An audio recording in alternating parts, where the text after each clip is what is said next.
Pour avoir plus de contenu, Sur les finances et l'éducation patrimoniale, abonnez-vous à la chaîne. plan P. Nous voilà réunis, les 14h07. Désolé du 2 minutes de temps, un peu de technique, et puis le temps de se replacer et tout, de refaire le studio. Merci en régie, en tout cas, c'est assez rapide à chaque fois. On a parlé des enfants juste avant, on a parlé aussi de la fiscalité avec eux, puisque c'est Jeanne Le Méninaire qui était là. On va rentrer plus dans le cœur du sujet de l'imposition, et je remercie déjà Jérémy Orfeo de chez Willim et Marie-Eugène de chez Advenise d'être venus. Je sais que Jérémy, tu m'as dit que tu venais de Bordeaux, donc Exactement, ça fait, pour l'occasion. ça fait un peu de 30. Merci d'être venu, du coup. Ouais, c'est clair.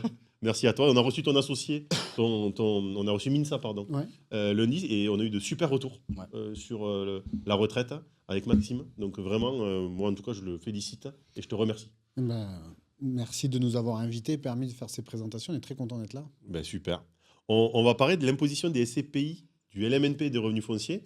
Il y a une petite particularité, c'est aussi pour ça, on ne l'avait peut-être pas annoncé juste avant, que Marie est présente, puisqu'elle représente une SCPI. Et puis, il y a une petite particularité sur les revenus SCPI de sources étrangères. Exactement. Donc ça permettra de pouvoir échanger, d'échanger là-dessus. Puis du coup, je te laisse la main, Jérémy. Ouais. Tu peux y aller. Eh ben, ça va être dense, mais on va essayer d'être le plus clair possible. Parce que vous m'avez confié une mission qui n'est pas évidente, c'est de parler de fiscalité immobilière. Et ben, je suis très content de le faire parce que c'est vrai que l'immobilier, c'est quand même une classe d'actifs à part entière dans le patrimoine aujourd'hui et incontournable. Donc, ce qu'on va avoir, c'est les clés que je vais essayer d'apporter, c'est parce que ce que m'ont demandé Nicolas et Nicolas, c'est d'avoir des Les gens, je connais de la finance. des sujets qui soient activables et qu'on puisse, à l'issue de Oui. cette heure, prendre des décisions. Et si je peux me permettre, je dirais même, je ne vais pas trop te couper parce qu'avec le temps, après, je ne veux pas te. Si vous avez des questions, n'hésitez pas à contacter Jérémy. Je me sens en vouloir. Il est dispo sur LinkedIn, Jérémy Orfeo, vous le trouvez. Il ne pourra pas, je pense, rentrer dans toutes les subtilités des dispositifs, c'est clair. Mais au moins, il va essayer de vous donner un. Les bonnes bases. Ouais, c'est ça. Avec la bonne pédagogie, les bonnes bases. Et après, effectivement, pour approfondir, on pourra le faire. Peut-être sur des supports. Il y a tout un Ou un autre webinaire, voilà, si à un moment un ça autre te tente. webinaire, Ouais. le plan Sans P2 te, aussi. sans te faire venir à Paris, mais peut-être en direct de Bordeaux, Toulouse et La Rochelle, échanger sur prendre une catégorie, faire vraiment dérouler une déclaration. Oui, parce que en fait, ce qui est complexe quand on parle de fiscalité immobilière, c'est que si on veut rentrer dans tous les détails, il faut parler de tous les dispositifs T'as raison. fiscaux, le Malraux, le déficit foncier, le Normandie, le Jeanbrun. Et en fait, c'est pas du tout l'objet de cette présentation. L'objet, c'est que les gens, quand ils sortent de là, ils disent OK, il y a trois possibilités, on va dire trois grands axes quand je veux investir dans l'immobilier. Qu'est-ce que je peux en attendre d'un par rapport à l'autre et vers quoi je vais plutôt m'orienter avec ma sensibilité propre, qui est la mienne. C'est un peu l'objectif de cette présentation. Exactement. Donc, si j'active, donc on va parler de la location nue. Donc, qu'est-ce que ça veut dire? J'achète un appartement, je le mets en location. De la location meublée. Donc, la différence entre la location nue et la location meublée, c'est quoi les enjeux fiscaux et qu'est-ce que ça veut dire concrètement, la différence? On va parler de SCPI, Société civile de placement immobilier, qui est aussi une autre manière d'investir dans l'immobilier de manière indirecte ce coup-ci, mais avec un sous-jacent qui reste immobilier. Et on va aussi parler de la fiscalité en cas de revente, puisque quand on parle de fiscalité, il y a bien sûr la fiscalité sur les revenus, c'est une chose, mais évidemment sur les plus-values, puisque tout le monde réalise des plus-values en permanence quand on fait de l'immobilier. C'est ce qui est parfois vendu par certains conseillers peu scrupuleux. Il y a un risque de perte en capital quand on fait de l'investissement immobilier, il ne faut pas oublier de le préciser. Et moi, j'aime bien le rappeler parce qu'il n'y a pas de martingale en matière d'investissement. D'ailleurs, on peut le dire, comme tout investissement de manière générale, il y a un risque de perte en capital qui Tout existe. le temps. T'as raison. Exactement. Donc, c'était important de pouvoir le rappeler. Et je voulais commencer en introduction avec cette slide qui consiste à dire, en fait, quand on investit dans l'immobilier, il y a plein de paramètres à prendre en compte. Les gens, quand ils décident, si demain vous décidez, vous qui nous regardez ou qui nous écoutez, d'investir dans l'immobilier, vous vous rendrez compte que la fiscalité, c'est pas le seul sujet quand même à prendre en compte. D'accord. Et souvent, pas mal de gens attaquent l'investissement immobilier avec cette dimension fiscale parce qu'on a beaucoup vendu de défiscalisation immobilière pendant longtemps. Il faut reconnaître qu'il y a des gens aussi peu scrupuleux qui ont vendu de l'immobilier à travers uniquement le prisme fiscal des choses. Moi, je suis un fervent défenseur et je suis contre cette... Et je sais que ici aussi, Les Robins de la colère. Je ne sais pas si ça te parle. Je ne vais pas demander ton âge, je ne vais pas te le demander. Mais 2008, il y avait une émission de télé qui était passée sur vraiment ce que tu dis, où les méthodes de vente, je ne sais plus quel réseau, c'était vous vous en fichez du sous-jacent immobilier, Voilà. vous achetez juste de la réduction d'impôt. Et du coup, Donc là, je le dis haut et fort, si Mm. demain vous êtes confronté à un conseiller en gestion de patrimoine, un conseiller immobilier qui vous attaque uniquement par le prisme fiscal dans votre démarche d'investissement, vous le raccompagnez gentiment à la porte, vous Fuyez. fermez la une porte. petite cuillère en passant Voilà, et tu le mets dehors. et vous fuyez et vous appelez des gens qui sont présents autour de cette table. Ouais, sinon, ça va piquer c'est comme ça. du gingembre. Hein. Ouais, c'est clair. Voilà. C'est clair. Donc, c'était important de le rappeler. J'aime bien toujours attaquer par là. On n'investit pas dans l'immobilier pour faire de la défiscalisation uniquement. On le fait avant tout pour développer son patrimoine, créer de la valeur. Et créer de la valeur à travers l'immobilier, c'est hyper important. Je pense qu'on peut même dire, avant de faire quoi que ce soit, on va dire, dans un patrimoine, c'est le structurer, en fait. Ouais. Comprendre comment ça fonctionne, le structurer, le développer au travers d'un projet, ce qu'on disait depuis le départ, un projet, un horizon de temps, et une appétence au risque différente à chacun. Et après, on regarde effectivement comment on peut améliorer certaines charges. Optimiser. Voilà.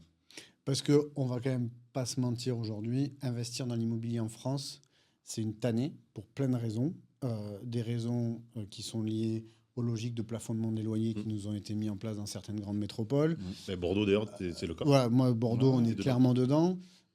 Les problématiques de selon où on est meublé, pas meublé, dans quelle case on va remplir, faire sa déclaration d'impôt.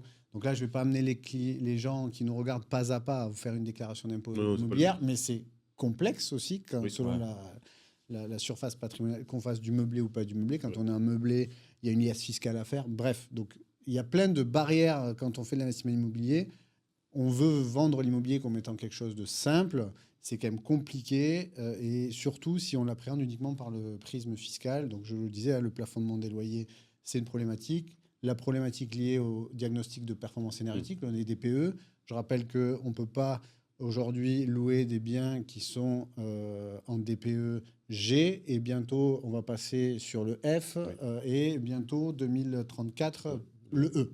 Donc voilà, donc l'État met en place plein de choses qui freinent l'investissement immobilier. Heureusement, nous, on est là en tant que professionnels pour dire aux gens, oui, c'est compliqué, mais vous pouvez faire de la perf et de levier avec l'immobilier. Et une des premières choses à savoir, au-delà de l'emplacement et tout ce qu'on vient de dire, c'est évidemment quel dispositif fiscal on va choisir. Et c'est pour ça qu'on est là et on va avancer sur le sujet, mais c'était bien de le rappeler. D'ailleurs, pour faire le lien peut-être avec ce qu'on a vu un peu cette semaine, notamment les deux députés, Oui. ils sont bien en phase sur le fait qu'il y a un problème immobilier en France, qu'il faut construire des logements, que la fiscalité est aussi un peu douloureuse et beaucoup trop contraignante. Donc je pense que c'est une bonne chose. Après, est-ce qu'on arrivera à avoir une politique du logement qui soit un peu mieux, qui favorisera l'investissement? Ça, c'est encore autre chose. Mais en tout cas, c'est quand même un sujet à l'Assemblée nationale. Il y a un vrai sujet sur relancer la dynamique d'achat. Ah oui. Les volumes de vente qui étaient atteints à plus d'1 million de transactions dans l'immobilier résidentiel en France il y a 2-3 ans. Aujourd'hui, ils ont fortement chuté. Il y a un retour à la dynamique positive depuis le début de l'année, fin d'année dernière. Néanmoins, il y a un coup de frein, alors qu'on est dans un marché où il y a une réelle problématique du logement en Oui, il y a France. de la demande, hein. Il y a Demande, beaucoup il y de a pas de demandes. sujet. Il y a beaucoup de demandes. Or, les dispositifs qui nous sont proposés aujourd'hui, le dernier en date qui est le Jean Brun, on va dire, c'est assez unanime sur la place pour dire qu'il ne permet pas pour régler ces problématiques. Il ne va pas résoudre le manque de logement et les Non, achats. non. Non, parce que... Et ils en sont conscients. Hein. Ouais.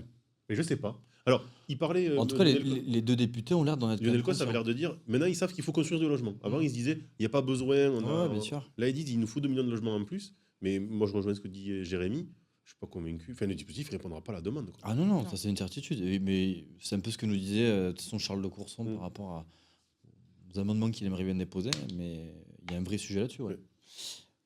Voilà, donc, petit instant autopromo. Oui, J'avais mis une slide sur Willim, Elie Gestion Privée, que je représente aujourd'hui. Donc, c'est une société que j'ai fondée, dans laquelle Minsa m'a rejoint, pour ceux qui étaient là Lundi. lundi. Nous, on fait du conseil en gestion de patrimoine avec deux marques. Elie Gestion Privée, qui s'adresse à des patrimoines exigeants, où là, ça demande vraiment de l'ingénierie fiscale et patrimoniale poussée. Et ingénierie financière, et notre plateforme qui est willim.fr, sur laquelle on crée du contenu qui a vocation et c'est pour ça que j'ai répondu à l'appel de cette semaine de la pédagogie financière, parce que je me sens très investi sur ce sujet-là, avec Willim, où on a donc un podcast, une chaîne YouTube et une newsletter mensuelle accessible sur lesquelles les gens peuvent s'inscrire directement sur le site willim.fr, avec beaucoup de contenu lié à la pédagogie. On fait du conseil en investissement, voilà, sur Internet avec cette plateforme. Cool. Donc, on va commencer par la location nue, qui est au final peut-être la manière de louer la plus simple. Euh, alors, j'ai presque à dire, on va dire la plus simple après les CPI, mais c'est vrai que les CPI, c'est une manière d'investir dans l'immobilier qui s'est certes beaucoup démocratisée au fil des années, mais qui n'est pas encore assez connue, je trouve, qui reste encore peu connue. Mais voilà, pour investir dans l'immobilier, on va dire pour le commun des mortels, c'est acheter un appartement, le mettre à location. Et la location nue, c'est une manière la plus simple, Le plus répandu. Ouais. la plus répandue de le faire. Et donc, comment on le fait? On le fait en achetant un appartement, en le mettant en location avec un bail d'habitation, un particulier qui en fait sa résidence principale. C'est le schéma classique de la location nue. Et donc, le principe de la location nue, par définition, pourquoi ça s'appelle nu? Parce qu'il n'y a pas de mobilier dedans, contrairement à la location meublée, qu'on verra tout à l'heure. Donc, la fiscalité de la location nue, c'est très simple. Il y a deux régimes, un régime réel et un régime du micro-foncier. La particularité, c'est qu'à partir du moment où on génère moins de 15 000 euros de loyer annuel, on est de fait au micro-foncier. Et on a droit, et c'est ce que l'État nous dit, je vous donne droit à un abattement forfaitaire automatique de 30% sur le montant des loyers déclarés sur la fiche d'imposition. Alors pourquoi cet abattement de 30%? On pourrait se dire que l'État nous fait un cadeau fiscal. En réalité, ce n'est pas du tout un cadeau fiscal, puisqu'on estime que quand on loue un appartement, on a peu ou prou, à peu près, enfin c'est en tout cas l'État l'estime, et globalement c'est ce qu'on observe sur le marché, on a à peu près 30% de charges annuelles. Je rappelle, la location nue, j'achète un appartement dans une résidence, j'ai pas mal de charges, j'ai des charges de copropriété. Donc si vous ne le savez pas, je vous l'apprends aujourd'hui. Il y a des charges de copropriété. Quand on loue un appartement, c'est pas gratos. Non. Il y a une taxe foncière aussi. Il y a une taxe foncière qui passe par là. Il y a souvent, on peut prendre une assurance propriétaire aussi. Bref, il y a un ensemble de charges. Et puis, il y a ce dont on ne parle pas assez souvent aussi quand même aux investisseurs, c'est qu'il y a, on va dire, une usure naturelle quand même du bien qui est retenue dans la location meublée comptablement, mais qui n'est pas retenue dans la location nue. Et cette usure naturelle nécessite de l'entretenir. Et donc, cet entretien passe par parfois quelques petits travaux de rafraîchissement. Et donc, tout ça, l'État nous dit, OK, moi, ce que je vais vous permettre, avec le micro-foncier, pour simplifier la déclaration d'impôt, c'est je vous donne la possibilité de mettre un abattement de 30 000 euros. Donc, en gros, simplement, j'ai 10 000 euros de loyer annuel. Je vais avoir un abattement de 30%, donc 3 000 euros. Et je vais être imposé sur 7 000 euros à notre tranche marginale d'imposition. Et d'ailleurs, à un moment, ça devait changer. C'est sur le PLF. Ça n'a pas été le cas après. Il parle à un moment de changer de 30 à 50 dans les discussions. Et puis c'est retombé à l'eau. En fait, il disait on va aligner la location nue sur la location meublée. Parce qu'on verra tout à l'heure que le micro-BIC nous donne droit à un abattement de 50%. Sauf qu'ils l'ont fait par l'autre prisme, c'est-à-dire qu'ils ont réduit l'abattement à 30% sur la location meublée touristique non classée. Et voilà. Et donc, c'est plutôt aujourd'hui le sens de l'histoire. Avec le déficit qu'on connaît au niveau de l'État, on ne nous fait pas de cadeaux.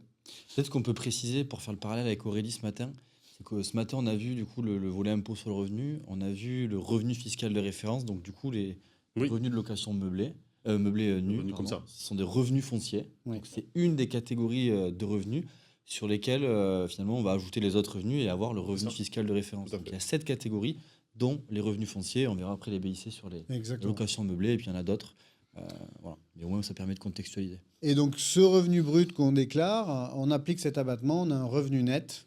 Et ce revenu net rentre dans la tranche d'imposition, donc le fameux barème fiscal, qui est un barème progressif avec des tranches de 0, 11%, 30%, 41%, 45%. Et au-delà, il y a aussi, pour les plus riches, alors si il y a des gens qui sont au niveau 45% aujourd'hui qui nous écoutent, sachez qu'après, au-delà, il y a encore des taxes supplémentaires quand on dépasse un certain plus de 200, 250 000 euros de revenus. Bref, on est resté sur le barème classique jusqu'à 45%. Et donc, c'est ces 7 000 euros nets qui viennent s'appliquer, qui rentrent dans le barème et qui vous font potentiellement changer de tranche ou pas.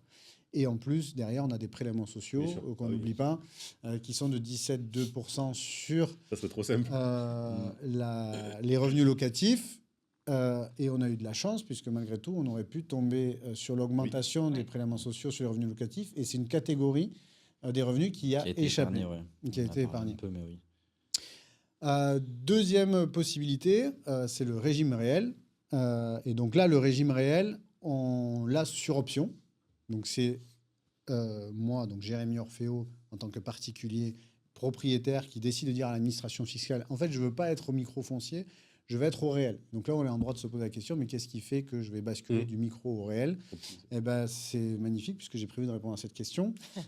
On le fait généralement quand on estime qu'on va avoir plus de charges que les 30%, ou sinon de fait, parce qu'on a plus de 15 000 euros de revenus fonciers annuels. Et donc, qu'est-ce qui peut faire en sorte qu'on ait plus de charges que 30%?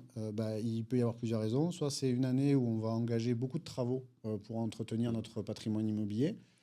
Soit c'est parce qu'on a décidé d'acquérir à crédit et que le fait d'acquérir à crédit, ça génère des intérêts d'emprunt. Alors autant quand on avait des taux à 0,90% ou 1% sur 20 ans, on pouvait se dire, bon, est-ce que finalement ça vaut le coup? Mais aujourd'hui, on a retrouvé des niveaux de taux qui sont dans la moyenne normaux, historiques, alors que les gens qui ont connu 1% nous disent ça vaut plus, ça n'a plus aucun intérêt d'investir dans l'immobilier. Donc nos parents faisaient comment quand ils étaient à 5% de taux de crédit? Même 10, 10, c'est clair. Voilà, donc l'effet de levier a toujours du sens. Et le régime réel est fait pour ça, de nous donner la faculté de pouvoir déclarer toutes les charges que l'on a réellement payées, donc les travaux d'entretien, la taxe foncière, les intérêts d'emprunt. Et je rappelle que sur un emprunt, on peut déduire aussi l'assurance de l'emprunt que l'on souscrit, les frais de dossier de la banque, les frais de garantie liés à l'emprunt, ce qui nous permet, donc quand on fait revenu moins charge, d'avoir le revenu net imposable. Et parfois, on crée un déficit. Ouais.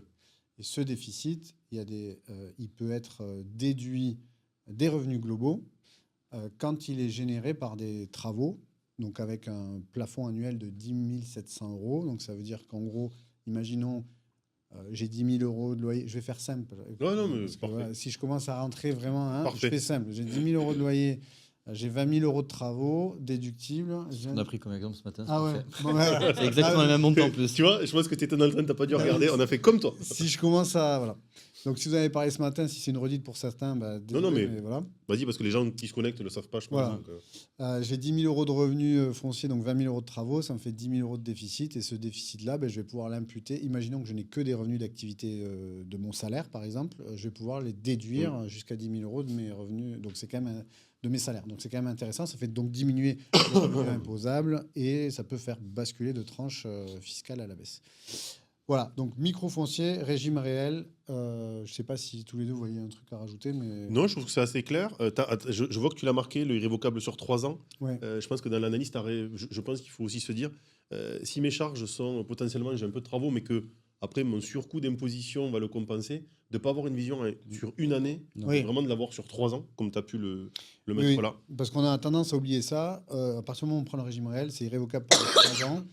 Et la notion des 3 ans, quand on a un déficit foncier, c'est la dernière année où on applique le déficit foncier qui fait foi pour calculer les 3 années. Voilà. Donc il faut quand même, faut pas hésiter à tirer les Excel sur 5-6 ans après les échéances. Ouais, ce qu'on disait ce matin, tu peux finalement être vite rattrapé par l'optimisation de base. Ah, oui. Que du coup tu n'as plus pendant 3 ans et ça devient une lourdeur fiscale.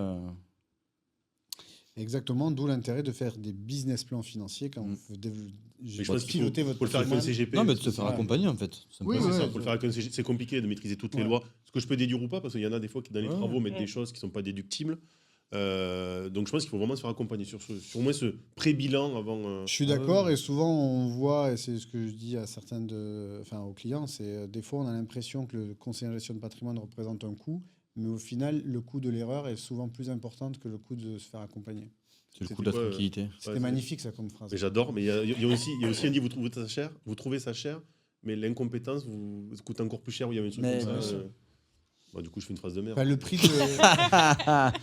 de l'ignorance, en tout cas... J'ai voulu surfer, tu vois, avec mon snowboard sur la vague et j'y suis pas arrivé. Voilà, donc tout ça, je l'ai expliqué, donc je ne vais pas revenir dessus, mais on peut vraiment tout déduire quand on est en régime réel emprunt. Si, peut-être le côté intérêt d'emprunt, parce que des fois, les gens ont pas cette notion par rapport aux déductions. Donc, ce que je disais tout à l'heure, c'est que quand on est en régime réel, je peux vraiment tout déduire, et notamment quand je fais un crédit, c'est vraiment l'intérêt du régime réel, c'est que je vais pouvoir déduire les intérêts d'emprunt annuels que je vais payer à la banque. Et en plus des intérêts d'emprunt, j'ai aussi les assurances liées à mon crédit, donc la fameuse DC-PTIA que nous vend le banquier, que je vous invite à renégocier avec des indépendants, notamment des conseillers en gestion de C'est ça, patrimoine, aguerris sur le sujet. Ça, Puisque... pareil, on en a parlé en début de semaine. Moi, j'avais pris mon cas sur les bureaux. C'était Tu divises par 2. Ah, mais ah ouais, Divise par deux. quasiment C'est- 30 c'est 000 euros sur la monstrueux. durée de gagner.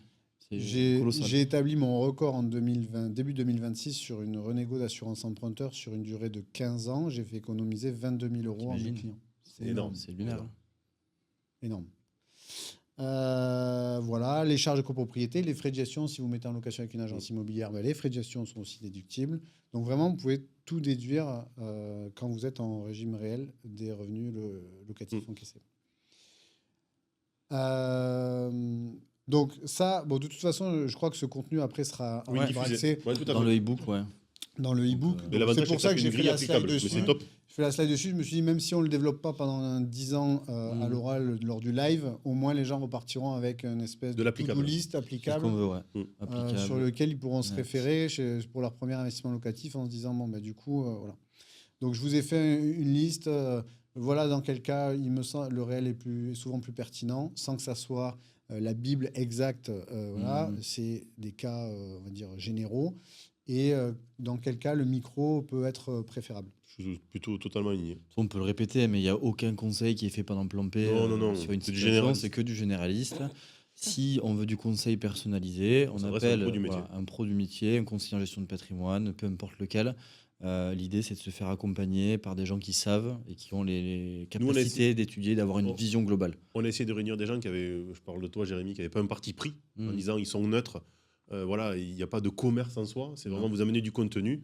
De même, vous les contactez, Jérémy, vous le contactez, vous les contactez à notre CGP.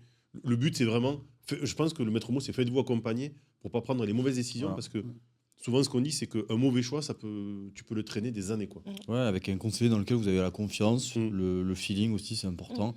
Et où on voit qu'il y a quand même de la compétence derrière. Après le reste, l'essentiel, c'est de se faire accompagner par quelqu'un qui vous convient. C'est important de rappeler qu'à l'heure de l'IA, Ah oui, on est quand même dans un raison. métier où les relations humaines sont hyper importantes. Moi, j'ai des clients que j'accompagne depuis plus de 10 ans.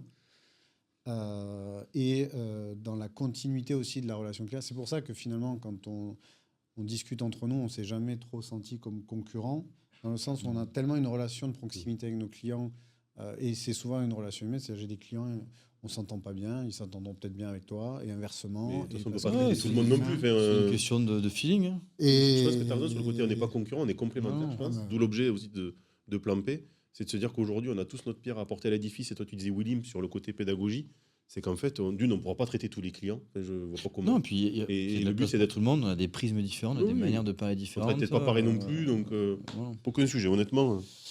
Mais en tout Donc, cas, l'IA, pareil, je te rejoins, notamment Ouais. sur l'aspect aussi véracité des informations. Ouais. Elle n'est pas à jour. Souvent, elle n'est pas calibrée pour, hein, tout simplement. L'IA n'est pas calibrée pour vous donner un conseil personnalisé. Donc c'est clair. Non. La preuve, à 1 heure près, dans le train, quand je suis venu, j'ai posé 2-3 questions sur le Jean Morin parce qu'il y a 2-3 détails que j'avais besoin de me remettre bien en tête. J'ai vérifié après sur d'autres sources fiables ce qui m'avait sorti. Il y avait des Non, erreurs. Oui, Donc, c'est sûr, étonnant. hein. C'est sûr. parce que le Jean Morin, c'est un dispositif récent, qu'il n'y a pas en plus tous les décrets qui ont été C'est vrai. publiés. C'est vrai. Donc voilà. Je continue. La plus-value immobilière concernant la revente de biens immobiliers qui sont vendus en location nue, donc c'est de la manière suivante. Donc on a un abattement progressif. Alors la nouveauté qui a été instaurée sous Nicolas Sarkozy, pour faire un peu d'histoire, c'est qu'on a une distinction entre l'application des prélèvements sociaux et l'impôt sur le revenu sur la base taxable des plus-values immobilières. Donc on a un barème progressif, un abattement progressif au fil des années qui fait qu'à l'impôt sur le revenu, on est 100% exonéré d'impôt sur la plus-value au-delà de la 22e année de détention du bien. Donc l'investissement immobilier, ce que nous dit l'État, c'est qu'on veut que vous le fassiez dans une logique de détention longue. Ouais. Sur la partie prélèvements sociaux, l'abattement est plus long, puisqu'on est totalement... Enfin, il devient 100%, il se transforme de 0% en 100% d'abattement au bout de 30 années de détention. Donc c'est bien, et on le voit sur les chiffres affichés, c'est bien un abattement progressif au fil du temps, mais qui commence à partir de la 6e année. Donc si vous achetez un bien en l'année 0, enfin l'année 1, et que vous le vendez avant la 6e année, vous serez taxable sur 100% de votre plus-value immobilière. Parce que vous êtes, selon l'État, assimilé un peu sur du marchand de biens court terme, alors que l'État veut que vous déteniez longtemps votre patrimoine immobilier. Et donc la plus-value taxable, c'est le prix d'achat, enfin le prix de vente, pardon, moins le prix d'acquisition, sachant que de ce prix d'acquisition, on va pouvoir, enfin de cette plus-value ou du prix d'acquisition, on va rajouter un nombre de frais que l'État nous met à disposition. C'est soit c'est des frais forfaitaires, donc on a les fameux 7,5% de frais qui sont liés aux frais d'achat, donc notamment les frais de notaire, etc. Et un forfait travaux qui rajoute en disant vous avez peut-être fait des travaux d'entretien que vous avez... et donc, pour entretenir votre bien immobilier, donc je vous donne la possibilité d'appliquer un forfait qui est de 15% voilà, sur votre prix d'acquisition. Ou alors, vous pouvez mettre les travaux que vous avez réellement faits, mais que vous n'avez pas déduits de vos revenus fonciers et du coup, qui n'ont pas généré de déficit foncier applicable sur les revenus. C'est là la particularité. Voilà. Pour faire le parallèle, du coup, mais tu l'as mis en haut, ça s'applique effectivement à l'immobilier physique et au SCPI. Exactement. C'est vrai. C'est le même régime d'imposition sur les SCPI, donc les sociétés civiles de placement immobilier. On va passer au SCPI. Super transition. Voilà, parfait. Magnifique. Bon, j'ai quand même beaucoup parlé, mais peut-être tu veux peut-être expliquer ce que c'est qu'une SCPI pour prendre un peu la parole. Merci beaucoup. Jérémy. En fait, oui, tout à fait. La SCPI, donc, contrairement à ce qu'on pense quand on est dans le milieu, c'est très très peu connu du grand public, la SCPI.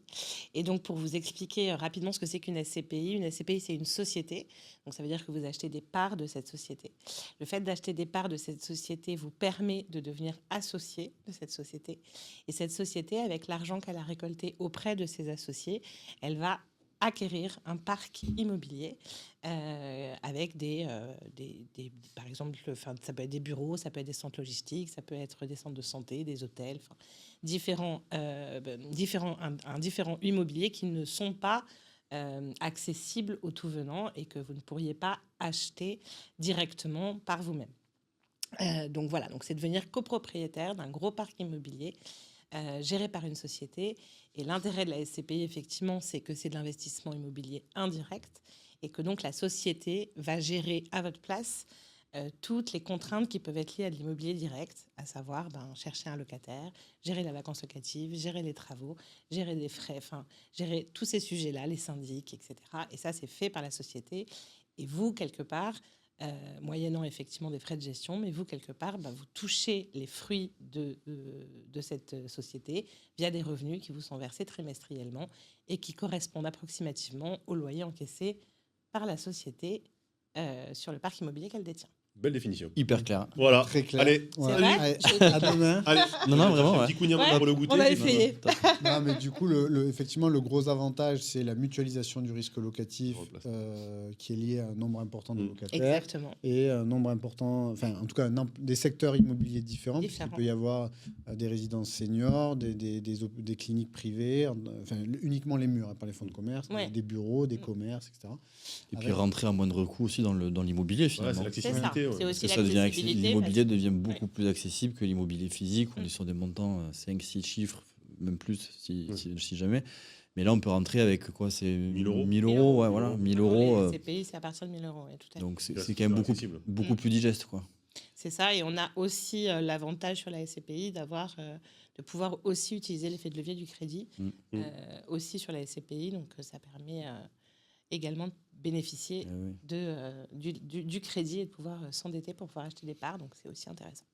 Et je ne choisis pas. Alors, quand je disais en introduction que j'avais utilisé ce mot en disant aujourd'hui en France, c'est vrai que c'est quand même une tannée d'investir dans l'immobilier. Finalement, oui et non, dans le sens où si on le fait au travers de parts de SCPI, il n'y a pas plus simple. La gestion est beaucoup plus simple, tu as raison. C'est ça. Voilà. Tout à fait. Donc ça reste une manière. C'est ce qui a fait le succès des SCPI, puisque c'est quand même des véhicules d'investissement qui ont collecte entre 4 et 5 milliards d'euros l'année dernière. Donc ça veut dire que ça, quand même, ça trouve son public. Exactement. Donc les revenus des SCPI sont imposés comme la location nue, voilà, avec une petite particularité pour les SCPI dites européennes ou internationales, et on va revenir après là-dessus. Je fais un peu teasing, mais vous allez voir que c'est vraiment intéressant pour le coup. Voilà, comme ça, je trouvais qu'à une demi-heure, c'était bien de faire un peu teasing pour garder les gens. Il est avec nous. 37. C'est bien. Il est, tu vois, il est 37, il nous reste 18 minutes. Je pense qu'on est sur le bon tempo. Ouais. Donc, ce que je voulais rappeler sur les SCPI, c'est que quand vous allez ouvrir de la documentation sur les SCPI, vous allez avoir un rendement qui est affiché. Et donc, il faut garder en tête que c'est un rendement brut de fiscalité. Voilà, et que derrière, il faut retraiter la fiscalité à tout un chacun pour savoir réellement ce que ça peut rapporter. Mais ça, c'est valable pour l'immobilier direct, parce que souvent, d'ailleurs, quand on parle de performance et de rendement en immobilier direct, on a tendance à dire je facture tant de loyer, j'ai acheté mon bien de temps, donc Oui. il me rapporte tant. Oui, mais non. Oui. Parce que si on enlève les charges de copropriété, finalement, il vaut mieux évaluer le rendement net avant impôt et ensuite appliquer l'imposition. Et des fois, on se rend compte dans certaines villes, selon Paris, mais Bordeaux-Centre, typiquement, je peux en parler aussi avec le plafonnement des loyers. Quand on enlève toutes les charges, il y a des gens qui ont moins qu'un livret A Oui. en net avant impôt. Oui, il y en a plus qu'on ne le pense. Hein. Ah oui, Ouais. c'est clair. Mais ça permet de faire du patrimonial et il faut diversifier. Et donc, quelle est donc cette martingale que la fiscalité internationale sur les CPI étrangères? Alors, du coup, c'est vrai que je vais intervenir sur ce sujet, donc, parce que voilà, je représente aussi, je parle ici d'une société de gestion qui s'appelle Advenis REM et qui est spécialisée absolument sur l'investissement pan-européen, étant donné que les 3 grosses SCPI de rendement qu'elle détient sont toutes des SCPI 100% européennes hors France. Et donc, voilà, et comme on parle de fiscalité, effectivement, les revenus fonciers d'une SCPI classique, c'est imposé comme des revenus fonciers classiques. Et donc, du coup, c'est tranche marginale d'imposition plus prélèvements sociaux. Si on prend une tranche marginale à 30, la moyenne plus 17,2, ça fait pratiquement 50% de votre revenu foncier qui part aux impôts. Pour les SCPI européennes, le vrai intérêt de la SCPI européenne, c'est que en fait, le taux de distribution qui est affiché, c'est un taux de distribution qui est brut de fiscalité étrangère. Donc, quand on doit comparer des taux, justement des taux de rendement, et qu'on compare ces taux de distribution, on va regarder et comparer les mêmes choses. Quand on investit en Europe, dans des pays européens, le principe veut que la société civile qui achète un immeuble à Londres, en Irlande ou au Portugal, paye des impôts dans le pays où elle a acheté son bien. C'est normal, c'est classique et c'est réglementaire. Et on a quelque chose de très intéressant, c'est ce qu'on appelle les conventions fiscales internationales. Et les conventions fiscales internationales, pourquoi c'est très intéressant? Parce que ça prévaut sur la fiscalité du pays. C'est-à-dire que c'est plus fort, ça a plus de poids que la fiscalité du pays final. Et donc, du coup, dans ces conventions fiscales internationales, on dit quelque chose de très important, c'est qu'on ne peut pas être imposé 2 fois sur le même revenu. Et donc, à partir du moment où la SCPI qui a investi à l'étranger a déjà payé l'impôt sur les revenus qu'elle a encaissés, derrière, le contribuable français va déclarer ses revenus, parce qu'il se doit de déclarer ses revenus, mais il va les déclarer comme des revenus de source étrangère, et donc bénéficier de manière générale, parce que c'est pareil, je ne vais pas rentrer dans tout le détail, sinon je pense que je vais perdre absolument tout le monde, mais bénéficier d'un crédit d'impôt sur les revenus qu'il a encaissés. Et donc, il lui restera à payer un frottement fiscal qui, dans une tranche marginale à 30%, est de l'ordre de 10% environ. Et l'autre énorme avantage également sur les SCPI investis à l'étranger, c'est qu'il n'y a pas de prélèvements sociaux et donc on économise automatiquement 17,2% de prélèvements sociaux sur les revenus. Ce qu'on peut dire quand même pour... Tu me donnes des chiffres, si tu veux donner des chiffres. Ouais. Tu vois un exemple pour que les gens comprennent 10 000 euros des CPI françaises et 10 000 euros des CPI. On va peut-être parler des rendements du rendement directement. Admettons que vous touchiez 1 000 euros de revenus, comme ça c'est facile à calculer. 1 000 euros de revenus annuels sur votre SCPI française. Si vous êtes sur une tranche marginale d'imposition à 30 et avec les prélèvements sociaux, vous enlevez 47,2% et donc 472 euros. Ouais. Si je calcule bien, de tête, ça devrait y arriver. Voilà. En revanche, 600 si on est, il reste 528 dans votre poche. Si on est sur une SCPI de source étrangère et que vous avez encaissé aussi ces 1 000 euros, ces 1 000 euros, quand vous les avez encaissés, ils ont déjà été prélevés de la fiscalité étrangère. Et donc, du coup, vous n'avez plus les prélèvements sociaux, donc vous n'avez plus 17,2. Et en gros, il vous reste un frottement fiscal de l'ordre de 10%. Donc, du coup, on est sur une fiscalité qui est de l'ordre de entre 100 et 120 euros par rapport au même revenu touché. C'est énorme. Et donc, ce qui permet concrètement, et ça pour le coup, c'est vraiment important de l'avoir en tête, quand vous voyez un taux de distribution sur une SCPI, si la SCPI est française et qu'elle affiche un taux de distribution de 4,5, le taux de distribution net de fiscalité de votre poche, ça va être de l'ordre de 2 et quelques. Alors que si c'est une SCPI 100% étrangère en dehors de la France, pour le coup, le taux de rendement sera plutôt supérieur à 4 versus le taux de distribution français. Et vous comprendrez donc naturellement pourquoi, sur les 4,5 milliards de collectes des SCPI, 75% l'année dernière ont été déployés hors de France. Voilà. Oui, bien sûr. Parce qu'on reste dans un pays où, étant donné qu'on est relativement Imposé, taxé, Mhm. les investisseurs, et c'est tout naturel, cherchent des leviers d'optimisation de la fiscalité, notamment celle sur les revenus Hyper français. clair. Et peut-être préciser, les conventions internationales fiscales, pour le coup, elles permettent de régir l'ensemble des cas fiscaux entre deux pays, hein, finalement, Oui. et neutraliser la double imposition. Donc ça s'applique effectivement au loyer et tout ça, puis ça s'applique à tous les autres natures de revenus qu'on peut y retrouver. Et alors je crois de mémoire, il n'y a pas tous les pays qui en ont, mais quasiment la majeure partie en ont avec la France. Tous les pays de l'OCDE, en tout cas. Tous les Ouais, pays de l'OCDE, l'OCDE, il y a ça c'est convention sûr. fiscale. Mais dans le monde, il y a quelques pays qui n'ont pas de convention encore Oui. là-dessus, et donc bon, c'est plus difficile. C'est des cas très... Et là, Jérémy spécifique. a réussi à simplifier.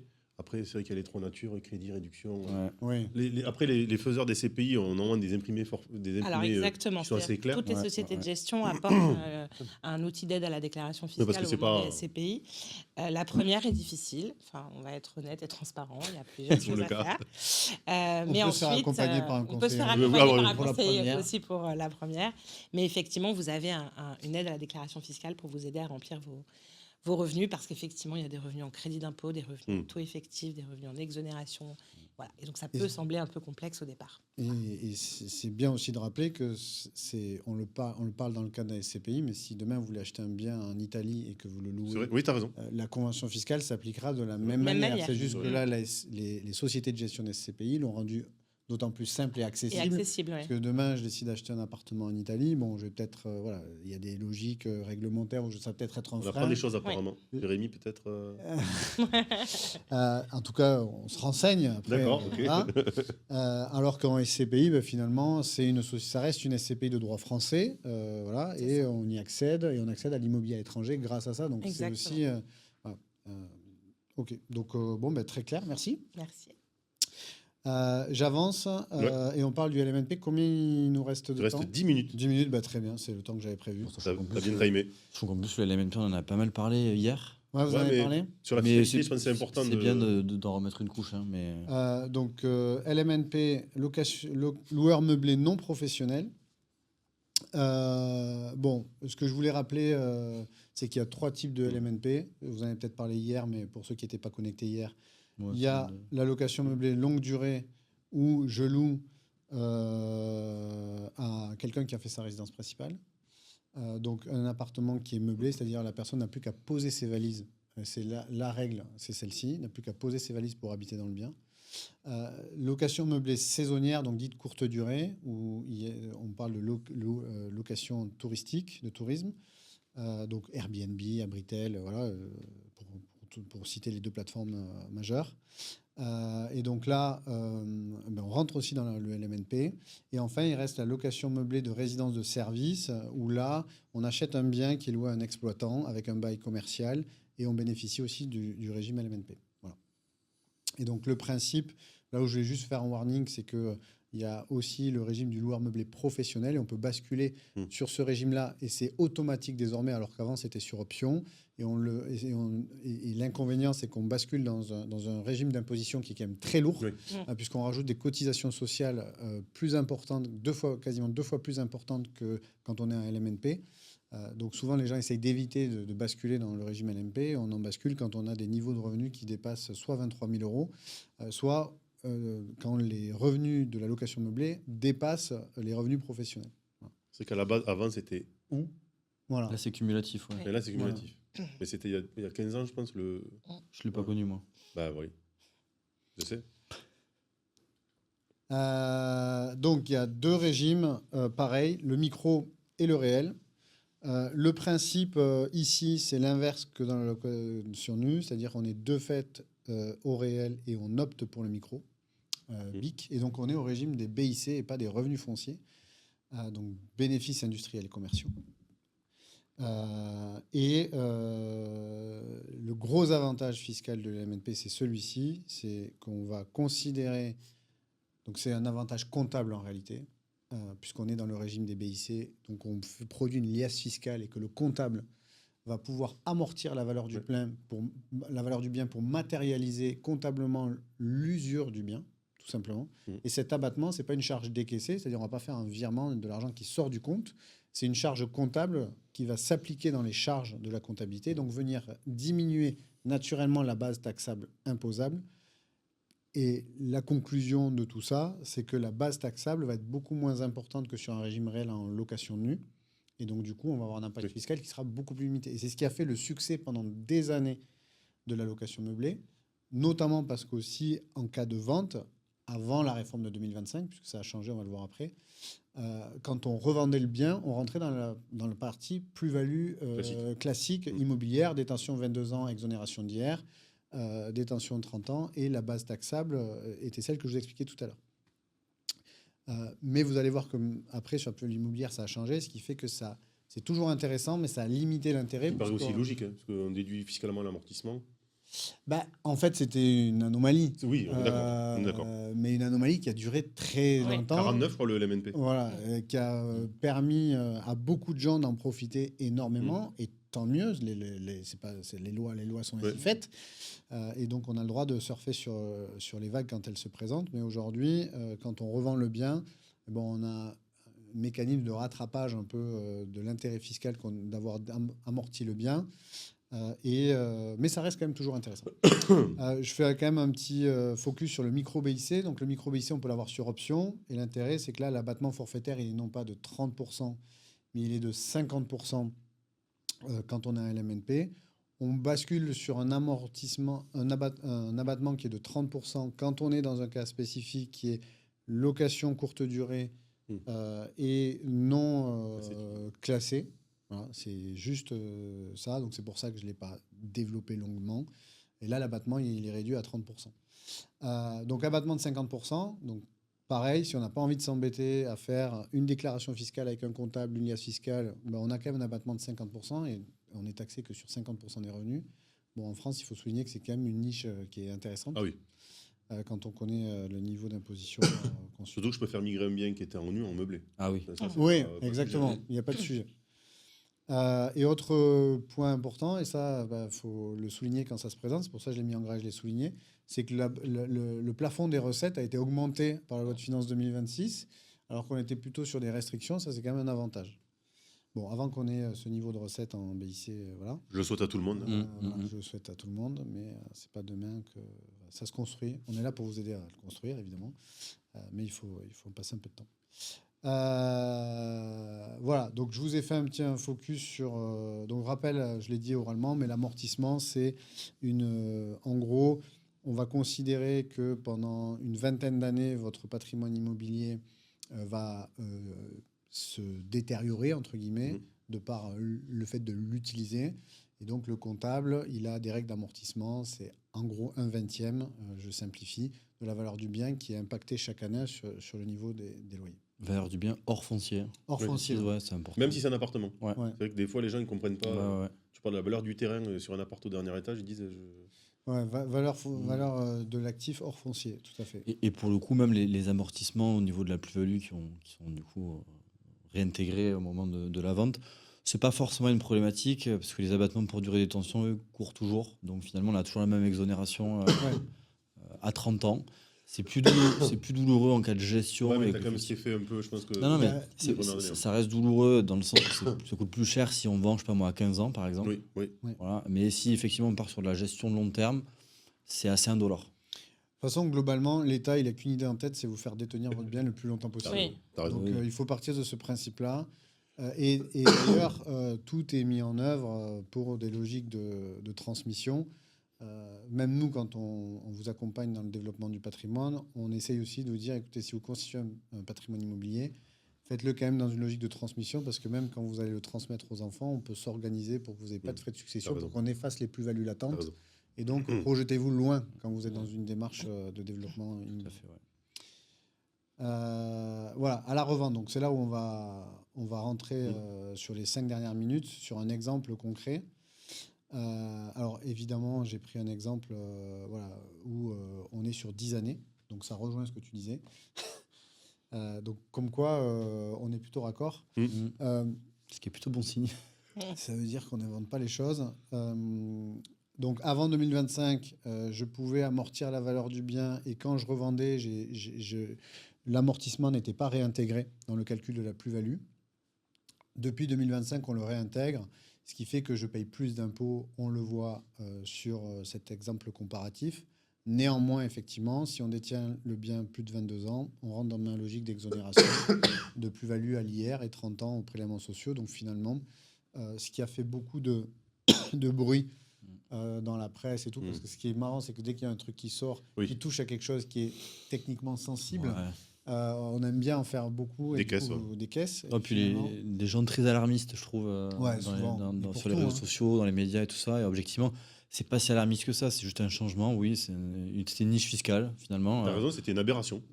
Qui était un peu une anomalie, effectivement, fiscale là-dessus. Bon, ça change, c'est comme ça.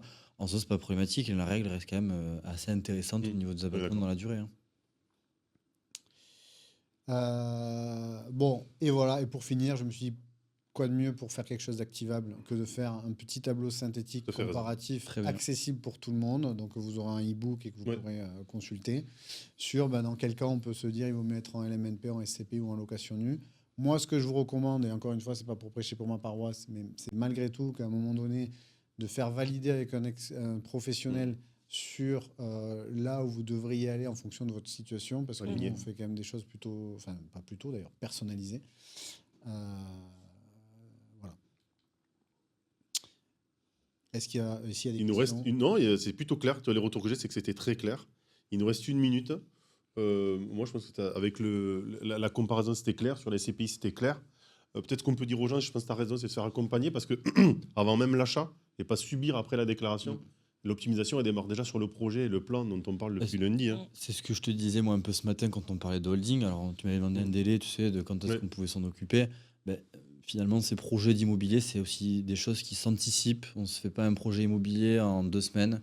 Il y a tout un tas de choses à regarder, analyser la situation, la comprendre, qu'est-ce qui est bien, qu'est-ce qui est moins bien, voir quels sont les projets, sur quoi on va aller, qu'est-ce qu'on peut aller du coup maîtriser un peu comme charge, comment on va faire pour structurer ces différents projets en termes d'acquisition, que ce soit de la SCPI, que ce soit même de l'immobilier en direct, peu importe. Fiscalement, qu'est-ce que ça va changer ?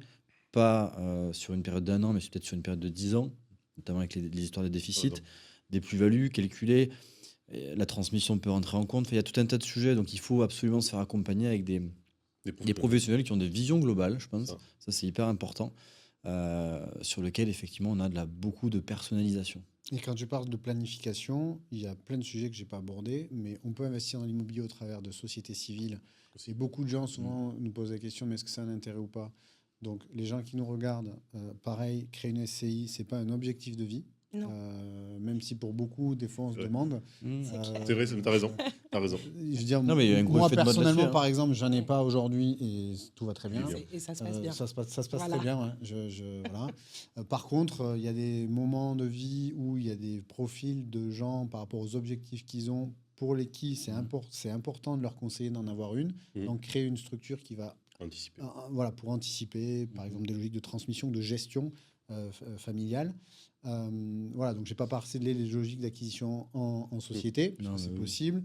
J'ai pas parlé de l'intérêt d'investir dans un dispositif tel que le Malraux, par exemple, ou le de Normandie, ou le Jean Brun, parce qu'il y a des cas de figure où c'est intéressant. Les optimisations, c'est des dispositifs qui offre la possibilité d'avoir de la réduction d'impôts et des logiques de De toute défiscalisation. façon, ça fait partie des choses Ouais. qu'on en a parlé un peu ce matin Il faudra rapidement, refaire mais des- en fait, il faudra faudrait peut-être refaire des webinaires. toute tu une vois, journée ou Mm. effectivement des Voilà, webinaires ou une autres heure, qui seraient. je me suis dit, Ça va Mais être c'est déjà non, top. mais Mais en tout cas, C'est moi, très bien, et tu vois, ça c'était permet de l'objet choisir, c'est déjà l'objet top. de la chose. Hein. tu vois, et en plus, on commence à dépasser. Donc, il va falloir Ok, même qu'on ok. s'arrête.